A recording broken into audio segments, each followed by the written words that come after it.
এটা ওয়াকআপ একটা Islamic concept, এটা ধর্মীয় কনসেপ্ট। সেই ধর্মীয় কনসেপ্টে কিছু মানুষ, ভারতবর্ষের মানুষ, তাদের প্রত্যেকের এটা মৌলিক অধিকার যে তারা স্বাধীনভাবে ধর্মচারণ করবে, স্বাধীনভাবে রিলিজিয়াস ইনস্টিটিউশনগুলো সেগুলো রান করাবেন।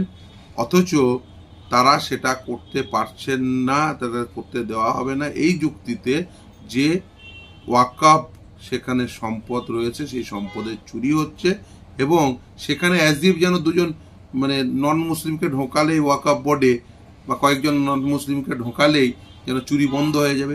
সেটাই যদি হয়, চোরেদের তো কোনো ধর্ম হতে পারে না। ধরুন এই যে ব্যাংকের টাকা নিয়ে যে পালিয়ে যাওয়া বিজয় মালিয়া, সে কি মুসলিম? সে কি একেবারেই মুসলিম নয়? তাহলে কি এটা বলবেন যে ব্যাংকের টাকা চুরি করে হিন্দু চোরেরা পালিয়ে যায়? এটা তো বলা যায় না। ব্যাংকের টাকা বেসিক্যালি চুরি করেছেন তিনি চোর, সেরকম ওয়াকফের সম্পদও যদি কেউ চুরি করেন তিনি চোর।